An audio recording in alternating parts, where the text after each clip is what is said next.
All right, let's get right into it. Today, we're going to tackle one of the most common headaches you'll find in any shop, an engine that just won't start. We're going to build a solid, step-by-step guide for diagnosing ignition system faults. So yeah, let's dive in. You know that sound, right? Rrrr, rrrr, rrrr. The engine just keeps turning over but never actually fires up. It's the classic crank, no start. It's a total mystery. Is it a fuel problem? Is it a compression issue? Or is it the whole reason we're here today? Is there no spark? Look, by the time we're done with this, you're going to have a system, a confident way to track down exactly what's wrong with that ignition system. No more guessing, just a clear, professional way to get to the bottom of it. Okay, before we even dream of grabbing a tool, we have to talk about safety. And look, this isn't just me being overly cautious. It is, without a doubt, the most important part of this whole process. I mean, just look at this. Modern ignition systems can blast out over 40,000 volts. That is absolutely no joke. So rule number one, and you never ever break it, always disconnect the battery before you test for resistance.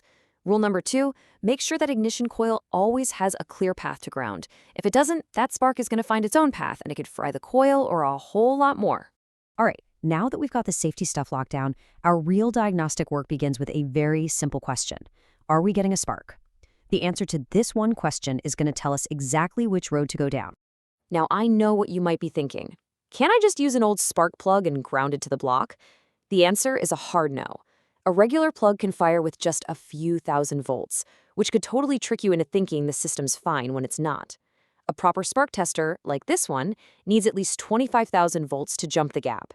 It mimics the conditions inside the engine, and honestly, it's the only way to be 100% sure. So, think of this test as a fork in the road. If you get a nice, bright blue spark, chances are your ignition system is doing its job and you should probably start looking at fuel delivery or compression.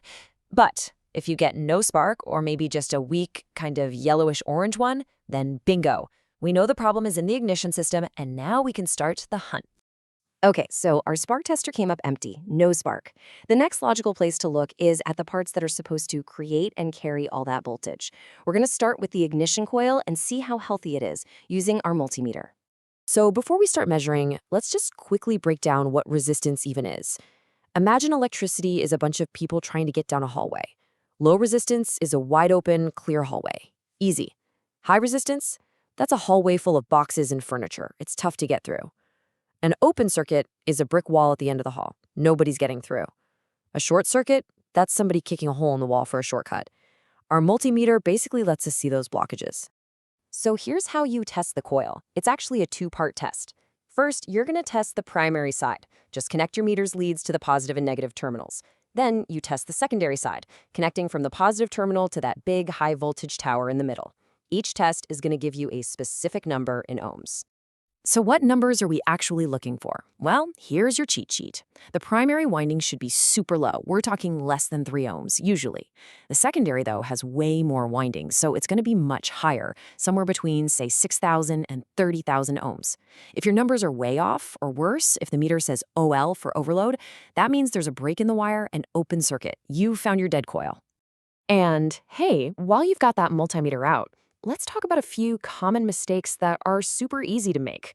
First, remember our safety rule? Never test resistance on a circuit that has power. You can actually damage your meter. Also, double check you're on the right scale, ohms, not k-ohms, and make sure your probes are making clean, solid contact.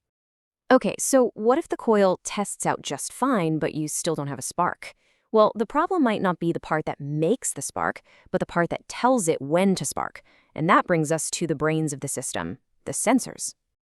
The crankshaft position sensor, or CKPS, is the MVP of the ignition system. Seriously, the best way to think of it is as the conductor of an orchestra. It's telling everyone what to do and when to do it. If the conductor is silent, the orchestra doesn't play. If the CKPS isn't sending a signal, the engine's computer is totally blind. It has no idea the engine is even spinning, so it never tells the coil to fire. So, how do you know if the conductor is working? Well, the best way to see its signal is with an oscilloscope. What you're looking for is a nice, clean, digital signal like this one. It's literally the heartbeat of the ignition system. If you hook up your scope and all you see is a flat line, well, the conductor is asleep. No signal equals no spark. It's as simple as that. Now, before you get too carried away with fancy oscilloscopes and multimeters, let's take a step back and talk about the single most powerful diagnostic tool you have, your own two eyes. Seriously, a good visual inspection can save you a ridiculous amount of time. Get this.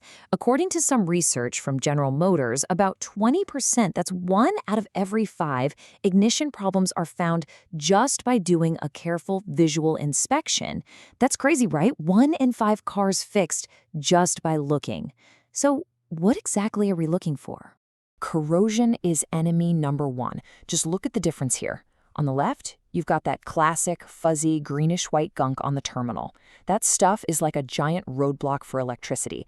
It creates a ton of resistance and can weaken or kill the spark completely, even if the coil itself is perfectly good. Clean terminals, like you see on the right, that's what you want. Here's another one you have to train your eyes to spot. See that little white line that looks like a lightning bolt mark on the spark plug boot? That is a carbon track. It's proof that thousands of volts of electricity found a shortcut to ground. The spark is literally leaking out the side instead of going to the spark plug. That's a surefire cause of a misfire or a no start. And finally, always pull a spark plug. It's like a little window into what's happening inside the engine. If you pull it out and it looks like this, covered in thick black soot, that's a problem. That carbon can actually conduct electricity, causing the spark to short out before it even happens. It tells you that you not only have an ignition issue, but probably a fuel problem too. So, pulling it all together, what's the game plan to keep this from happening again? It's pretty basic, really. Check your spark plugs when the manufacturer tells you to. When you're in there, look at the wires and boots for any cracks. Keep all those electrical contact points clean and free of corrosion. And make sure all the plastic covers are in place to keep water and dirt out. Simple stuff that makes a huge difference. We've gone through a ton here, from safety all the way to sensors. We've seen how just following a logical path, starting with a simple spark test and a good look around, can solve even the trickiest ignition problems. So the next time you get one of those crank no starts, you'll know exactly where to begin. Thanks for joining me.